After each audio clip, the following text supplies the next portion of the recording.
trazer uma palavra de conforto aos nossos corações e que nós possamos entender aquilo que o Senhor tem, aquilo que o Senhor quer para as nossas vidas.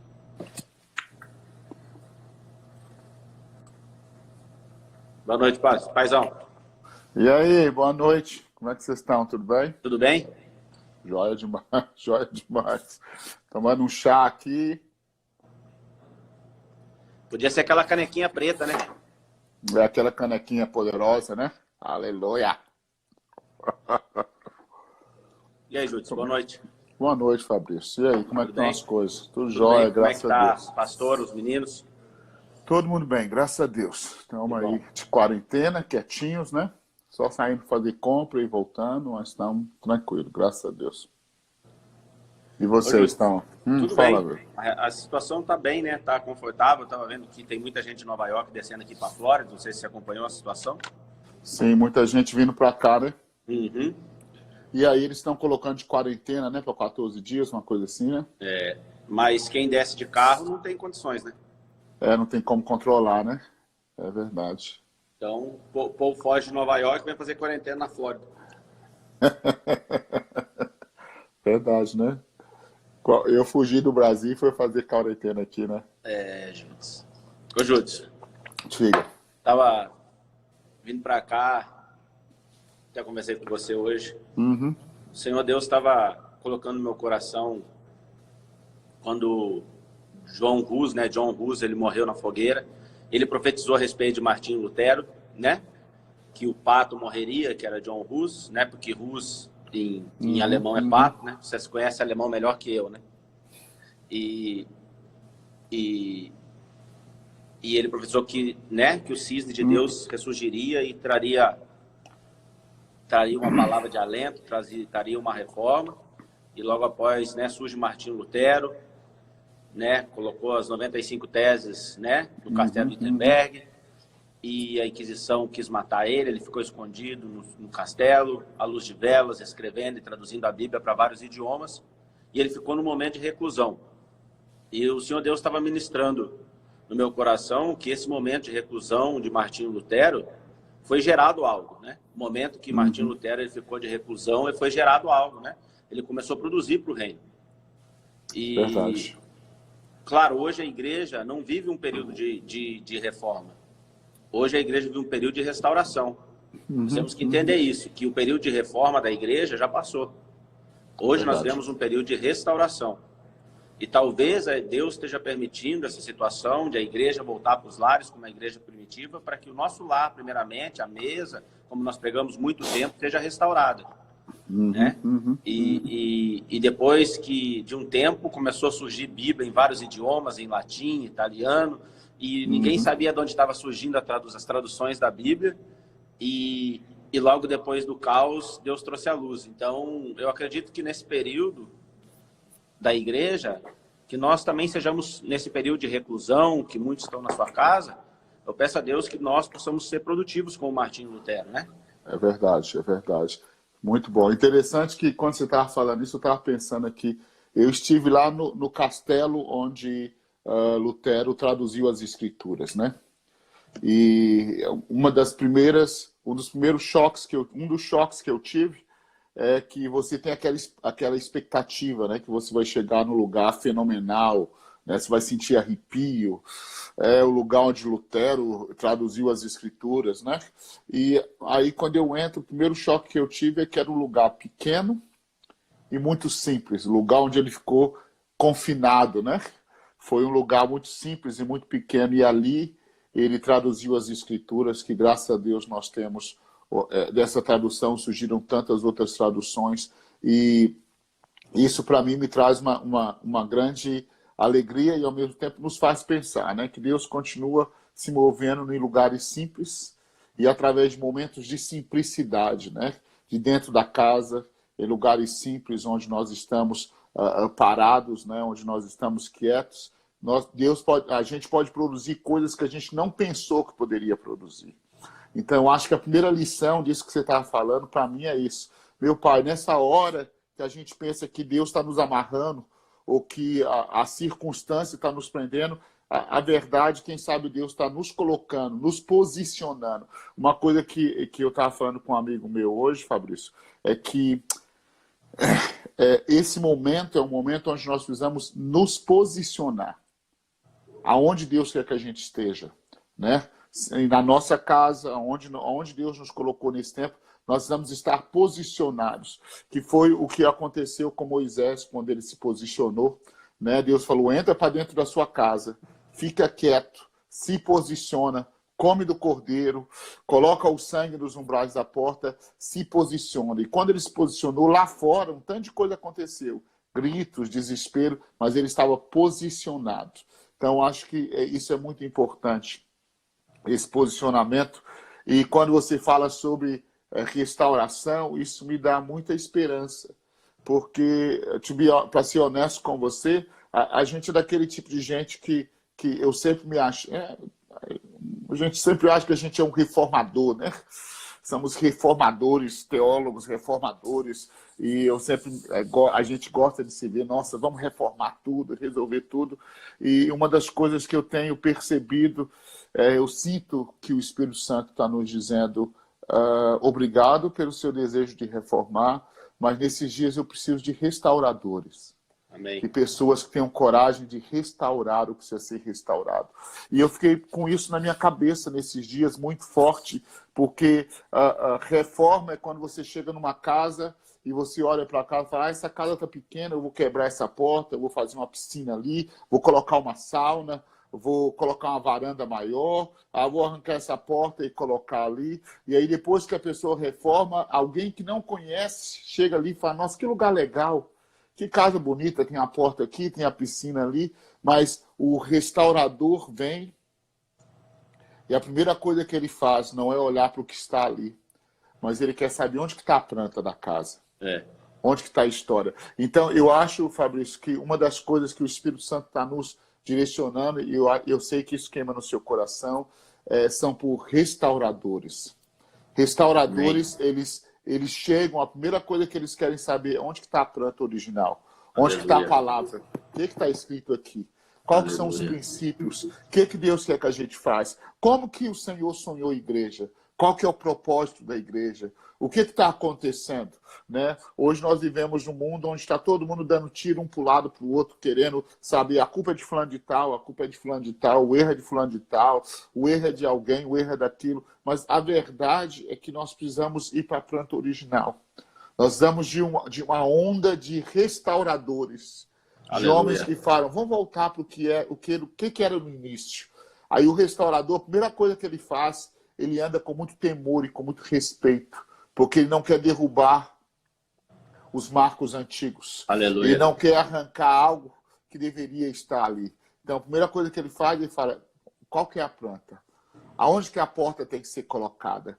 Aí o pessoal fala, não, mas vamos pôr uma porta mais brilhante, vamos pôr uma porta mais bonita. Ele fala, mas qual que era a cor da original? É interessante, né? O restaurador é diferente, ele não é tão emocional, né? Vamos pôr uma porta colorida, que brilha, que tem lâmpada, que faz isso, que é cheio de coisa. Mas o restaurador, ele se assenta e ele pergunta, qual que era a cor da planta, qual que era a cor da porta original? Aleluia. Qual que era a cor da coisa? Então, eu acho que isso que você está falando é muito forte. É um desejo de voltar à Bíblia, né? Voltar à simplicidade, voltar à palavra, voltar à planta original, né? O que é ser igreja? Qual que é o desejo do Senhor, né, para nós nesses dias? É interessante, hoje de manhã eu estava lendo um texto que eu vou compartilhar nesses próximos dias, se Deus me permitir.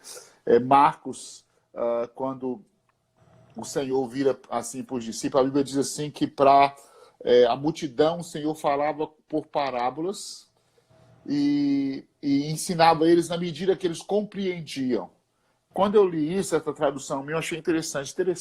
Deus nos dá à medida que a gente entende. Aleluia. À medida que a gente compreende. Glória e eu a Deus. descobri que o nível de compreensão da multidão é diferente do nível da compreensão de quando a gente está no quarto fechado com o Senhor.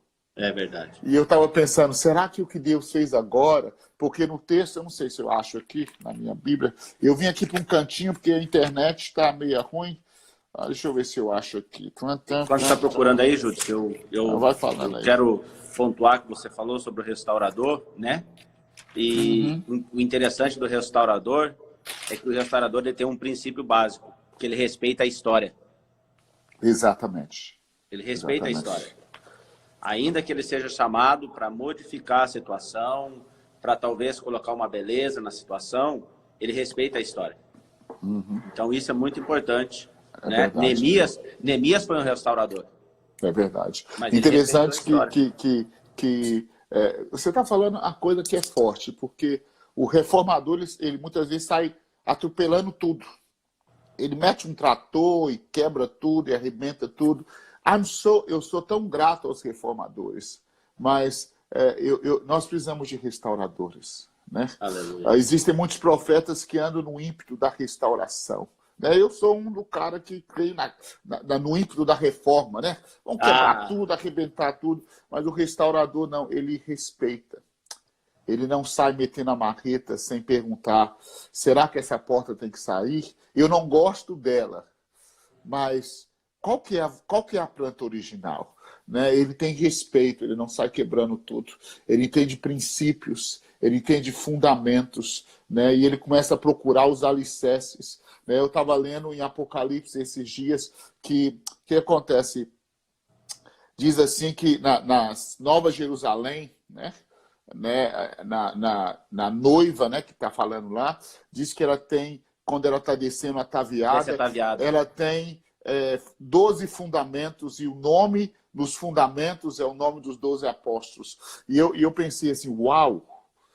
Muitas vezes a gente chega no lugar e começa a fazer coisas, mas a gente não entende que a identidade está no fundamento.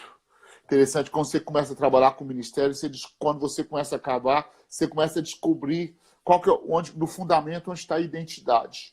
Né? E o restaurador, ele fala, espera aí, vamos checar os fundamentos. Vamos ver se está edificado em cima do fundamento dos apóstolos e profetas, das escrituras. Vamos voltar para a palavra. Vamos voltar para a palavra. E isso me deixa assim, muito empolgado, Fabrício. Me deixa muito, muito empolgado. Isso aqui que eu estava te falando sobre... Aqui, achei o texto. Assim, por meio de muitas parábolas semelhantes, Jesus lhes comunicava a palavra conforme a medida das possibilidades de compreensão de seus ouvintes. Qual que é o texto, Judson? Marcos capítulo 4, versículo 33 em diante. Jesus fala assim, a medida da compreensão de cada um é que Jesus ensinava. E nada lhes transmitia sem usar alguma palavra. Entretanto, quando estava em particular, estava pensando hoje de manhã, será que não é isso? Porque todas as coisas cooperam para o bem daqueles que amam a Deus. Né? Quantos de nós que estamos aí, a gente está conversando, tem irmãos aí assistindo, né? Quantos de nós não teríamos um tempo para ler a Bíblia como a gente está tendo nessa semana? Verdade. Você lembra? Não, mas eu tenho que fazer esse outro part-time, eu tenho que fazer esse outro serviço, eu tenho que fazer essa outra coisa. Quando eu conseguir quitar essa prestação, aí eu vou ter tempo para ler minha Bíblia, eu vou ter tempo para jejuar, eu vou ter tempo para buscar o Senhor. De repente, a gente acorda e nós estamos dentro de casa. Aleluia. E quem sabe, nessa hora, olha aqui, ó. Entretanto, quando estava em particular com seus discípulos, explicava-lhes tudo claramente. Sabe o que eu acho, Fabrício? Eu acho que esse momento que muitos estão vivendo, isso aqui é maravilhoso. É o momento onde Deus vai começar a explicar, vai dar clareza de muitas coisas para as nossas vidas. Ele vai começar a trazer clareza do coração dele, clareza do propósito que o Senhor tem para nós, daquilo que o Senhor tem para as nossas vidas, daquilo que o Senhor quer para nós. Então, eu sinto que é um momento muito precioso. É um momento muito especial, né? Um momento muito gostoso, né? Onde o Senhor fala. Interessante que quando você continua lendo o texto, Jesus vira para os discípulos e fala, vamos para o outro lado. Eu preguei muito sobre isso o ano passado, sobre let's cross to the other side, vamos atravessar para o outro lado. E aí o meu texto diz assim, que os discípulos começaram a despedir da multidão. Eu acho que é muito doloroso para muitos, mas se nós queremos entender com clareza aquilo que Deus tem, nós precisamos estar dispostos a despedir das multidões. Aleluia. E ficar com Ele no lugar aquietado e no lugar em silêncio, né? A multidão dá aquela emoção, né? Aquele auê, né? Pregar com uma multidão na sua frente. Mas e sobre estar num quarto só você e o Senhor, né? E Jesus começa a te explicar as Escrituras. O Senhor começa a falar, filho, é isso aqui que eu quero te dizer. É isso aqui que eu quero te falar. É isso aqui que eu quero te ensinar. E eu acho que Deus está sendo generoso. A gente tem a internet, né? Eu falei com o irmão hoje, falou, não fala isso não, senão o povo vai pular, vai surtar, né? Mas você já pensou se até a internet começasse a dar problema? Como que nós vamos fazer?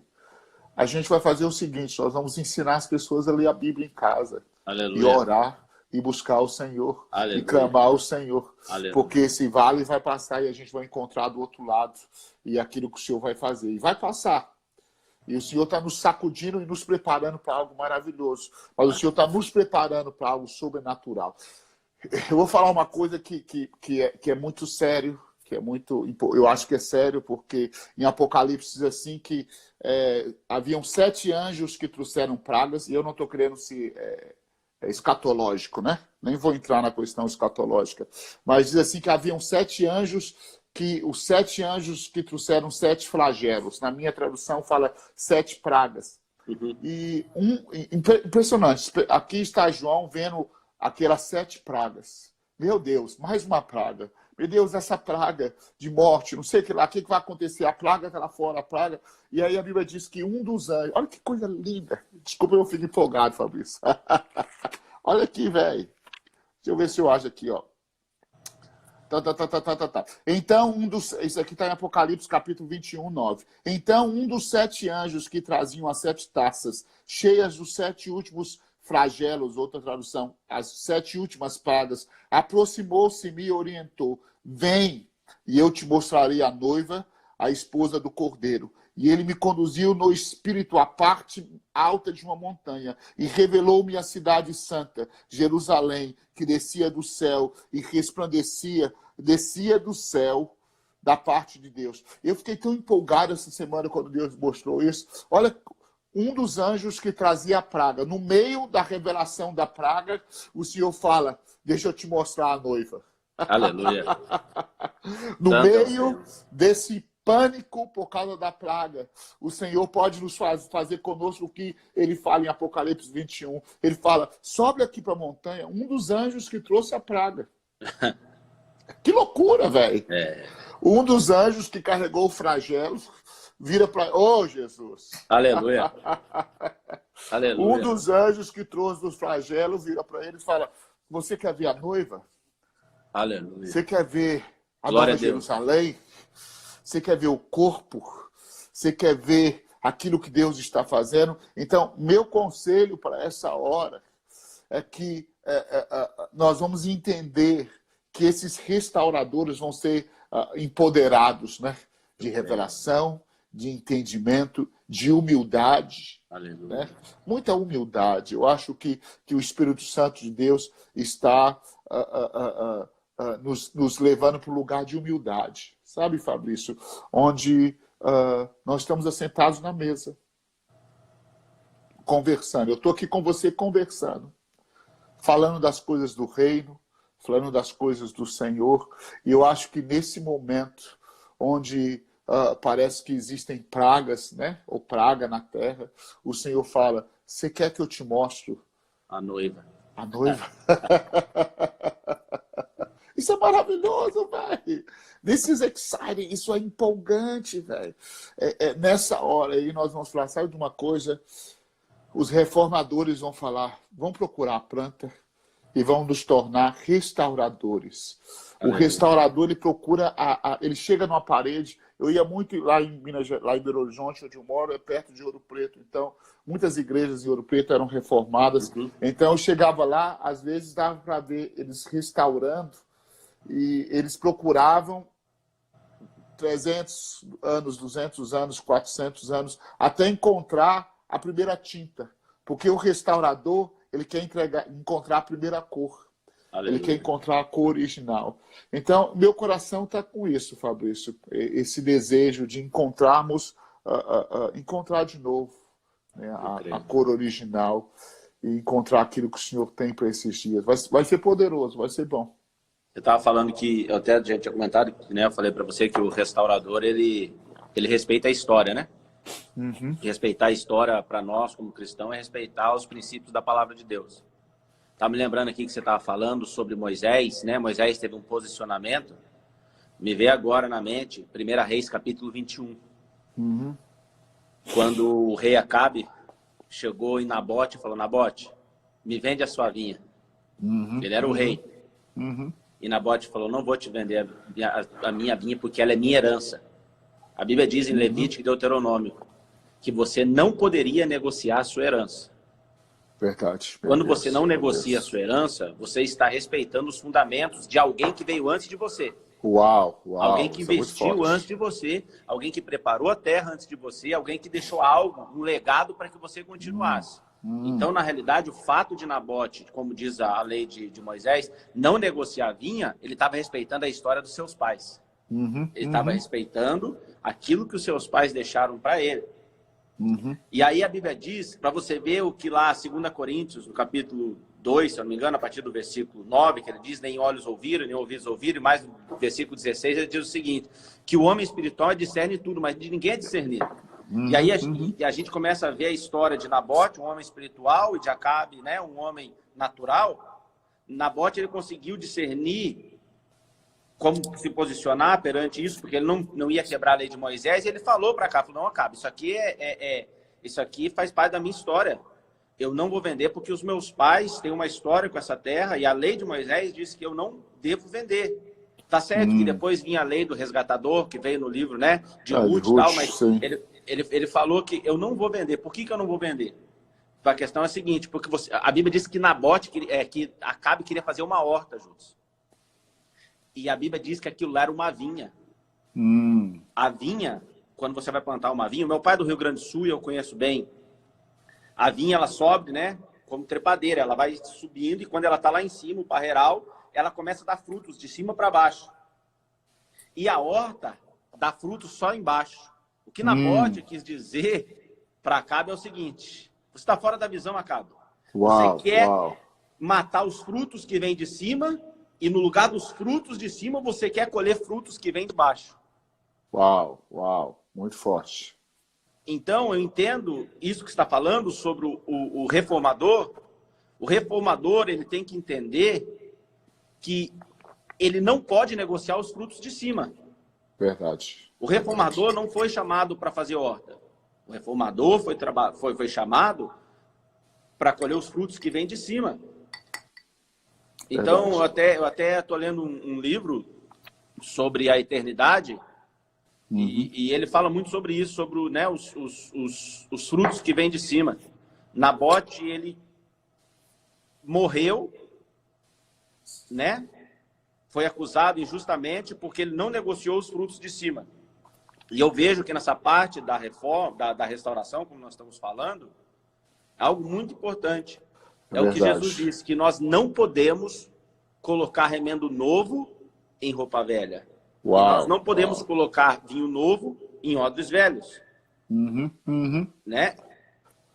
Muito forte, muito forte. Eu acredito que Nabote ele entendeu isso. Ele falou, não, eu tenho que manter uma posição aqui. Eu tenho que manter uma posição. Né? E quando a gente estava falando sobre... Alguém perguntou aí qual é a história, eu estou falando de 1 Reis, capítulo 21.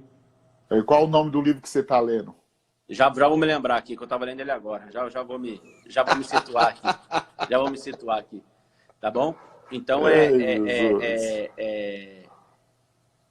isso que está acontecendo. O que você acredita disso, Júlio? Eu acho que isso é fenomenal, Fabrício. Eu acho que é exatamente isso.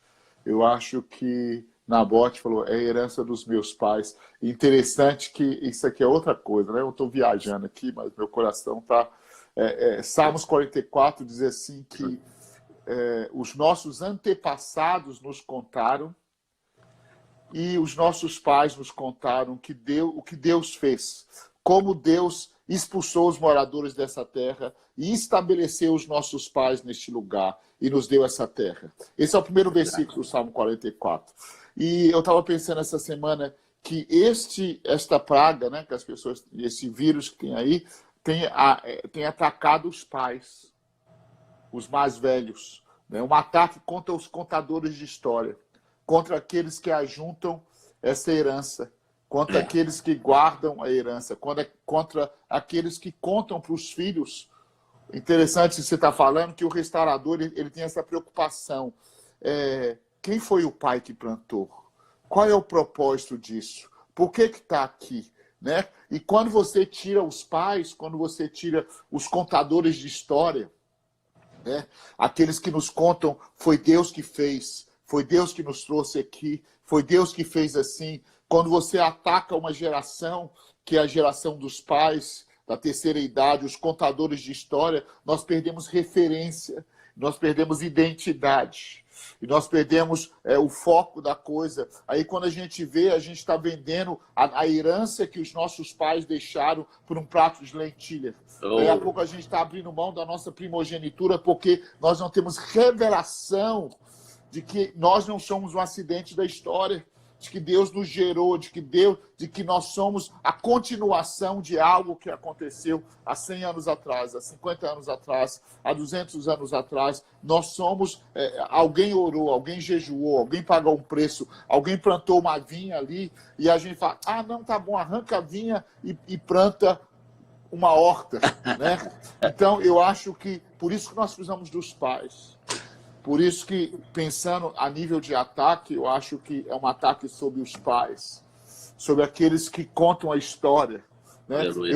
O que eu tenho entendido nesses dias, é muita coisa que eu poderia falar, mas eu acho que é a mesma questão de você precisa de muito tempo para falar sobre isso e para explicar também.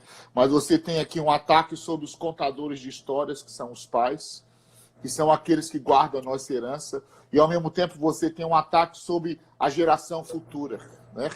A geração que está para vir. Né? Então, e aí fica uma geração no meio que ela se torna refém, que não tem referência do passado e não tem discernimento do seu propósito para o futuro. Porque são esses pais que falam, sabe de uma coisa? Antes de você nascer, Deus nos trouxe para essa terra. Aleluia. Antes de você nascer, Deus separou. Está vendo essa vinha aqui? Eu plantei com a minha própria mão. Nós oramos, nós buscamos a Deus, nós geramos isso em oração, nós geramos isso em jejum. E, de repente, uma geração começa a falar, sabe de uma coisa? Eu sou continuidade de algo que Deus está fazendo. E quando ele ora, ele fala, ó Deus de Abraão, de Isaac, aleluia, de Jacó. O Senhor lembra quando o Senhor fez isso? O Senhor lembra quando o Senhor falou isso? Sabe, uma das coisas mais empolgantes no meu espírito esses dias é quando nós oramos com entendimento, entendendo que, eu não sou um acidente da história. Tá vendo, Acabe? Eu não posso te vender essa vinha, porque foi meu pai que plantou. Sabe por que meu pai plantou? Porque ele ouviu Deus. Oh, glória! Sabe por que meu pai fez isso? E sabe por que eu estou aqui? Porque meu pai sonhou comigo. Santo. E agora eu estou sonhando com outros. Eu estou abrindo caminho para outros. Então, eu creio que... Aleluia.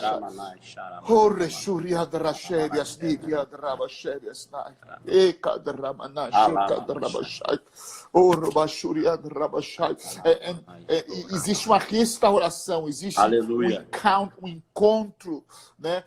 O pessoal fala, o mundo está sendo ferido, a terra está sendo ferida. E qual que é a chave para a terra não ser ferida? É aquilo que está em Malaquias, né? Aquilo que está lá, restauração do coração dos pais aos filhos, para que eu não fira a terra. Isso que você acabou de falar, Fabrício, é exatamente isso, cara. Exatamente isso. O que acontece? Esse entendimento, essa conexão com a nossa herança, com o nosso DNA espiritual, com o nosso DNA de legado, de propósito em Deus, abre o leque da nossa mente para onde nós estamos e para onde nós estamos indo em Deus. Aleluia. Então, essas coisas que o Espírito Santo vai trazer com clareza nesses dias. Eu creio. Viu? Isso está queimando meu coração com essas coisas. Vai vir um favor de Deus. Eu creio. Para os restauradores nesses dias. Eu creio. Vai vir um favor de Deus para que a gente restaure, né, para que a gente se mova, né, nessa direção que o Senhor tem.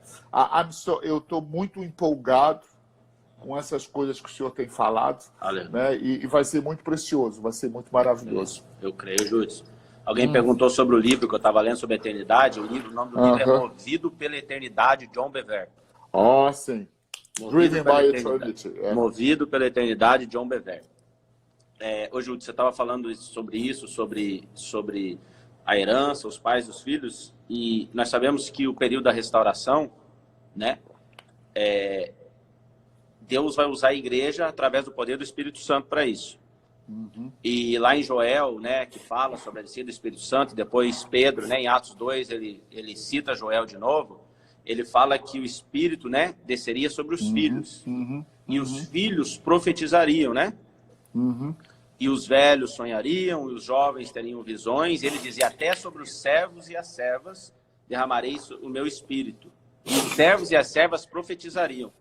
Nesse período de restauração, quero só fazer um paralelo entre os filhos e os servos.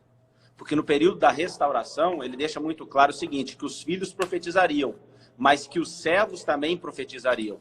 Então, na restauração, os servos e os filhos, eles têm o mesmo poder, eles têm o mesmo nível de escala, porque se os filhos profetizam e os escravos profetizam, eles são iguais no período da restauração. Verdade. Então, tanto Joel como Pedro, citando Joel, ele fala que no tempo de restauração, os escravos e os filhos, eles serão usados da mesma maneira, né? Eles serão usados da mesma maneira. E ele diz, né, que ele falou para Jeremias e depois falou para João Batista, né, que os montes seriam aplanados, os montes seriam nivelados, tudo ficaria no mesmo nível.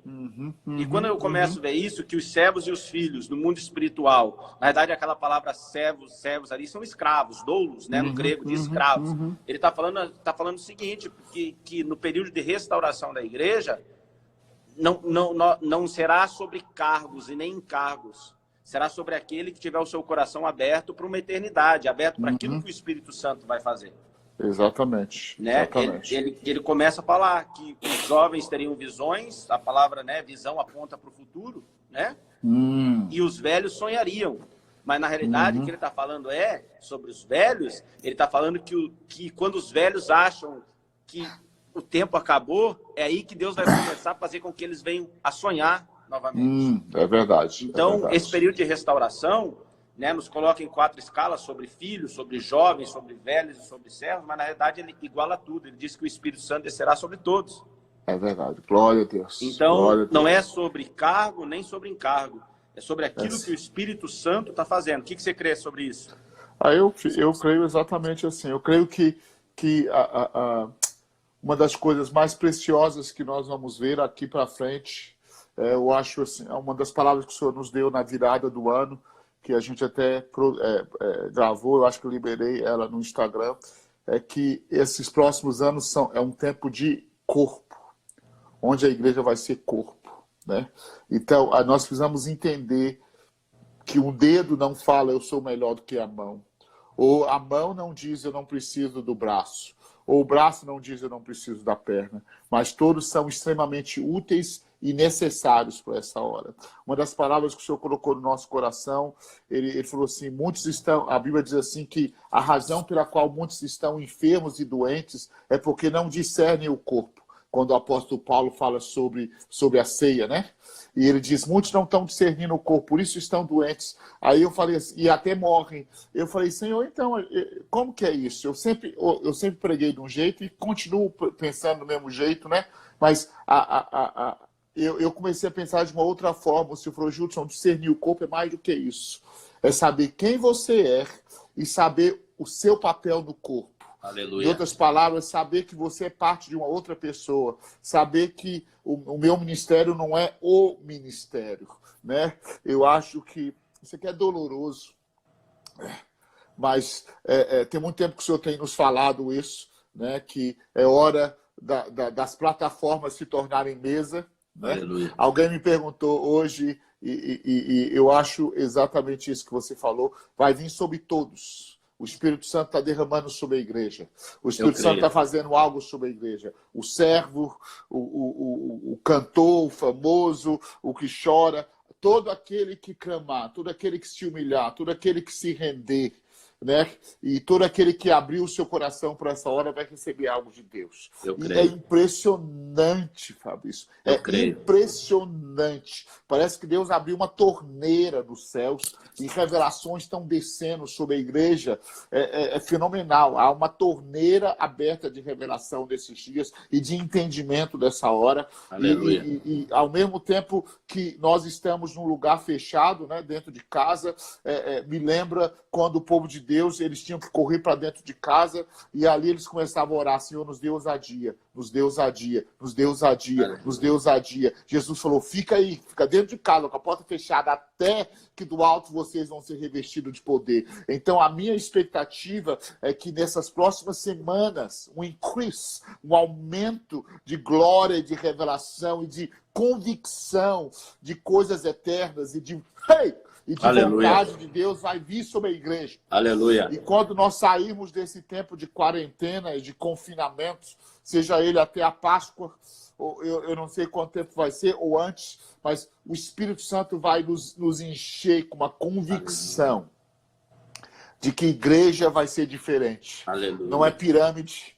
não é sobre ter um poderosão lá, mas é sobre o corpo. Existe um cabeça e o nome dele é Jesus. Aleluia. Existe um dono e o nome dele é Jesus. Aleluia. Eu vou ser honesto com você.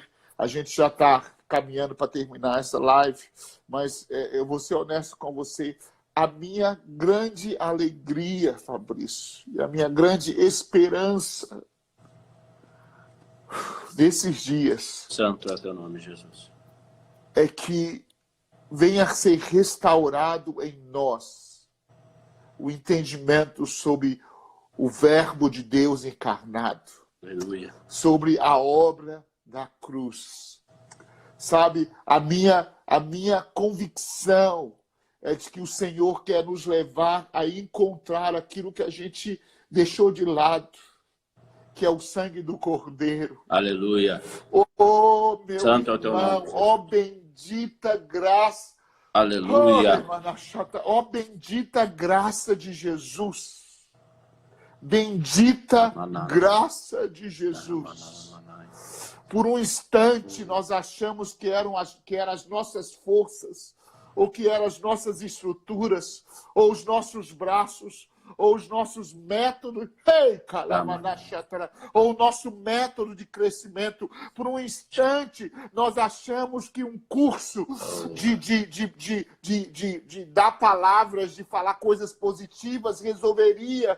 Mas aqui estamos nós, e a única coisa que pode nos livrar é a obra da cruz, é o sangue do Cordeiro de Deus. Não há outro caminho, queridos, não há outro caminho a não ser Jesus, o Filho de Deus, o Verbo encarnado, o Evangelho simples, real, verdadeiro. A verdade é essa. Por um instante, a loucura quase que tomou a nossa cabeça e nós esquecemos que nós estamos aqui, que não são as nossas plataformas ou as nossas lâmpadas ou a nossa fumaça ou a nossa plataforma digital ou as nossas estruturas ou o nosso sistema eclesiástico ou aquele pregador famoso que a gente traz ou aquele cantor famoso que atrai uma multidão de pessoas. Por um instante quase que nos tornamos loucos e esquecemos que é o sangue de Jesus, aleluia, que nos livra do inferno. É a obra da cruz. Não é a minha obra, não é a minha justiça, são trapos de imundícia, mas Deus está nos dando a oportunidade de rever os princípios, de voltar para a verdade, de voltar para a palavra, de voltar para os fundamentos, de voltar para a verdade, que é a palavra do Senhor. Eu quero ser honesto com você que está aí nesse live com a gente, queridos, não se engane. A Bíblia diz assim que nos últimos dias sairão muitos enganadores. E o alvo deles é te afastar do Evangelho de Jesus Cristo. Te afastar da verdade que o Filho de Deus se fez carne e habitou entre nós. Aleluia. Eu quero te dizer uma coisa: Jesus Cristo se fez carne e habitou entre nós. Aleluia. Não há nada contra isso. Eu quero te dizer uma coisa, é Jesus, é o Cordeiro de Deus. Esse período daqui da Páscoa, come o Cordeiro, conheça Jesus, aprofunde, essa é a restauração. Vamos restaurar o quê? Tem tanta pintura por cima, a gente começa a cavar, de repente, sabe o que aconteceu, Fabrício? A minha esperança é que aconteça como aconteceu em Reis. A Bíblia diz que o rei deu ordem para restaurar o templo. E aí estavam lá restaurando o templo, fazendo isso que a gente está falando aqui. Tirando uma tinta, tirando outra tinta, consertando uma porta, limpando um lugar. Daí a pouco eles encontram a lei. Ezequias. De repente eles encontram a palavra, esse que eu vou citar é de Josias. De repente eles encontram a palavra de Deus. Aí eles levam, e o Quias leva para Josias. E quando leem a Bíblia na frente de Josias, Josias rasga as suas vestes. A Bíblia estava lá dentro do templo, no meio da bagunça, no meio da sujeira, no meio da teia de aranha. A verdade, querido, está aqui, ó. Aleluia. No meio das nossas programações, das nossas estruturas, das nossas estratégias, das nossas fofocas, dos nossos ciúmes, do nosso esforço para chamar a atenção do homem para nós.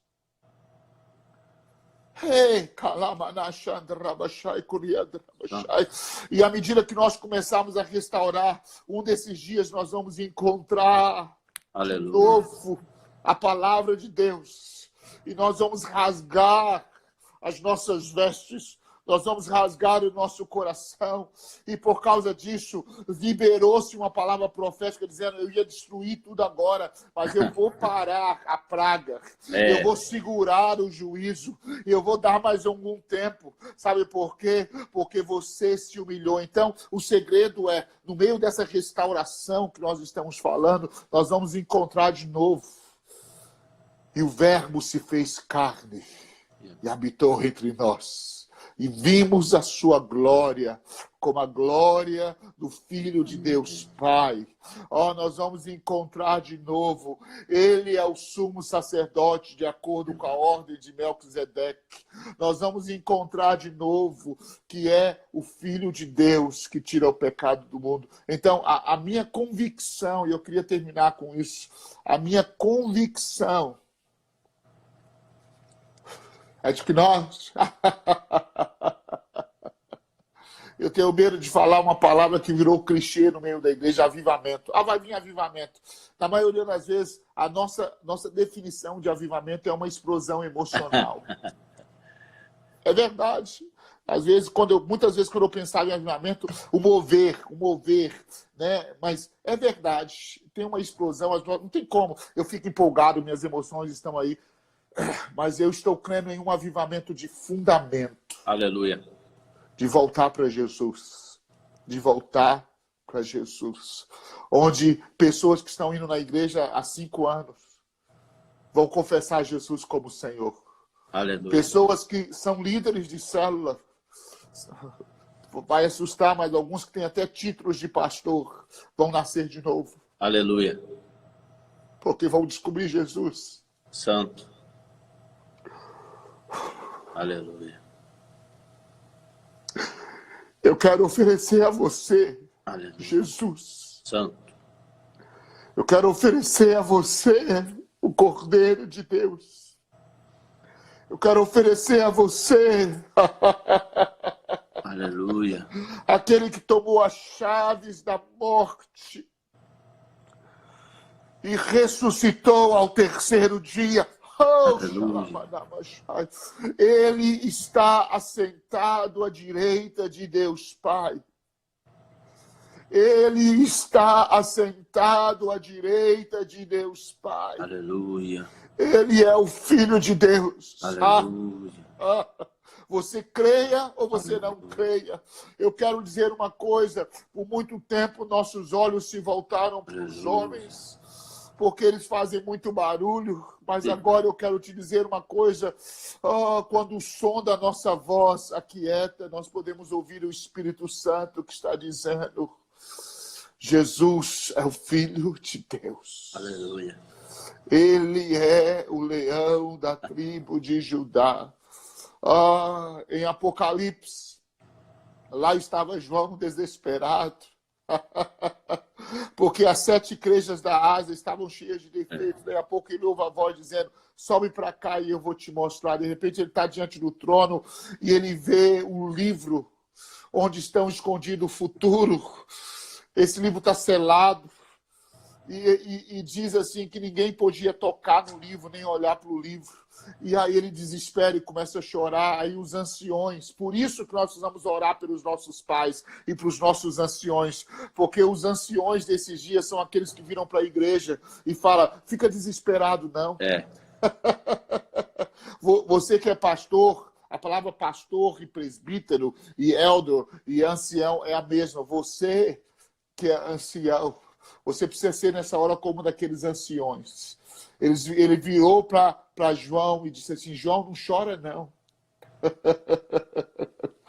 Porque a revelação que você precisa nessa hora é essa aqui, olha. O leão da tribo de Judá, a raiz de Davi, ele venceu. E o futuro, em outras palavras, os selos é ele que vai abrir. Exato. O livro é ele que vai abrir. Ele tem o controle de tudo. É Jesus. É Jesus. Eu convoco os anciões. Aleluia. Eu declaro vida sobre os anciões. Aleluia. Em nome de Jesus. Aleluia. Que nós viemos devolver essa revelação para a igreja. Não chora, não. Pois o leão da tribo de Judá. Deus, em nome de Jesus. Em nome de Jesus. Em nome de Jesus. Há uma unção violenta nessa hora, Pai. Há uma unção preciosa nessa hora, Senhor Jesus. Nós estamos clamando agora para que o Senhor venha sobre as nossas casas, sobre os nossos lares. Aleluia. Meu Deus, que o Senhor nessa hora, nós falamos sobre a herança dos pais. Aleluia. A herança dos pais é a revelação do Cordeiro. Aleluia. A herança dos pais é a revelação de que nós temos uma vinha.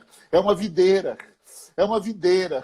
Meu Deus, não é uma horta, é uma videira. Então, Senhor, nós oramos agora para que seja derramado unção fresca, óleo fresco, revela. Óleo fresco, óleo fresco, óleo fresco, unção fresca, unção fresca. Meu Deus, tudo aquilo que amarra o nosso entendimento, que amarra a nossa mente, os nossos pensamentos. Deus, em nome de Jesus, nós liberamos a revelação e o óleo do Senhor agora sobre os teus filhos, sobre a vida do pastor Fabrício, sobre a vida dos nossos irmãos que estão nos assistindo, Pai, em nome de Jesus. Em nome de Jesus. Muitos enganadores estão aí soltos nesses dias. Ah, mas o evangelho de Jesus. Esse é poderoso. Aleluia. E esse é verdadeiro. Aleluia. Jesus. Aleluia. Jesus. Jesus. Aleluia. Juntos, amém. Preguei demais, né? Preguei, falei demais. Creio demais. Deixa eu falar algo que de vez em quando eu brinco de vez em quando e peço assim para alguns irmãos, abrem Atos 29 e Atos vai até 28, né? E aí quando eles falam, pastor, não tem Atos 29, eu falei, não tem Atos 29 porque Deus permitiu que nós venhamos a dar continuação na história da igreja. Yes. Então o Atos 29, ele está em mim, está em você, continuar, não é reescrever, não, é continuar escrevendo o fundamento dos apóstolos, aquilo que você falou. Então, né, nós não vamos escrever um novo canon, nem uma nova vida, não. Mas do Atos 28, do 29 em diante, somos nós que vivemos, depois de 2000 anos, nós continuamos vivendo Atos 29, 30, a história de Pedro, de Paulo, de João. Nós continuamos vivendo e nós continuamos, né, estabelecendo fundamentos e tudo. Quando você falava sobre a Nova Jerusalém, sobre os fundamentos eles não podem ser alterados. É verdade, é verdade, é verdade. Ô, Júlio, é verdade. Quero te agradecer por esse momento aí que você ter passado com a gente, né? Amém. Sei que o nosso paizão aqui tem cuidado da gente já faz 6 anos. E né, ontem a gente conversou também com o Luizinho também falou sobre isso. E eu quero te agradecer por esse tempo também, né? Você tem abençoado muitas vidas, a minha, a vida dos irmãos aqui que estão na live, irmãos do Brasil inteiro, irmãos aqui dos Estados Unidos inteiro também, né? Eu quero te agradecer por esse tempo que você tem compartilhado com a gente, edificado a nossa vida nesse tempo, né? Que alguns dizem que é tempo de caos, mas eu prefiro chamar de tempo de restauração. Tempo de restauração, de voltar aos fundamentos. Aleluia. Aleluia. Eu creio. Júlio, beijo no coração. Um beijão, Quero Deus te abençoe. terminar, Júlio. Levanta um clamor aí para a gente terminar. Sobre esses irmãos que estão nos vendo na live também. Que Deus abençoe a família deles. E sobre os profissionais da área, né, de saúde, autoridades. Amém. Levanta esse clamor para a gente encerrar, Júlio. Pai, em nome de Jesus, eu quero pedir agora que, nesse momento de crise, que o Senhor nos mostre as portas de oportunidade. Alguns pastores têm a oportunidade de serem relevantes agora. Alguns pastores têm a oportunidade de ligar para a prefeitura da cidade, para os hospitais da cidade. Pegar o nome dos médicos que estão nos hospitais e começar a orar por eles. Pegar o nome dos filhos e começar a orar por eles. Meu Deus, nós pedimos que o Senhor nos levante agora como igreja. Aleluia. Que haja maturidade, que haja revelação, que haja entendimento, que haja profundidade daquilo que o Senhor tem. Meu Deus, em nome de Jesus, nós clamamos agora por cada irmão que está nos assistindo. Aleluia. Liberamos a tua bênção, Pai. Meu Deus, em nome de Jesus, a chave nessa hora, Pai, be still and know that I am God. Aquietai-vos e sabei que eu sou Deus. Queridos, em nome de Jesus, a pior coisa que pode acontecer nessa hora é pânico. A chave para essa hora é a paz de Deus que excede todo o entendimento. Aleluia. Encherá, guardará a vossa mente, os vossos pensamentos e o vosso coração. Aleluia. As suas emoções e os seus pensamentos. O pensamento acelerado, inquieto. Como que eu vou pagar isso? Como eu vou pagar aquilo? Aquieta. Deus é Deus. Aleluia. Aleluia. Aleluia. Júlio, obrigado. Beijão. Amém. Deus abençoe a todos os irmãos que nos acompanharam nessa live. Beijo pro Luizinho e a Lu que estão lá no Brasil. Mandar mensagem aqui pra gente. Aleluia. Todos os irmãos que nos acompanham. Apóstolo Luiz. Aleluia. Tem um tanto de gente top aí, ó. Tony, Moisés, o pessoal top tá aí na live. Aí. Galera nossa da Catedral Feita online também. Que top, que top. Né? Que top. Obrigado, Júlio. Glória a Deus. Deus abençoe. Um beijão. Deus te abençoe. Obrigado, irmãos que nos acompanharam. Deus te abençoe. Aleluia. Fique com Deus, Júlio. Um abraço. Um beijão, tchau. Tchau, tchau.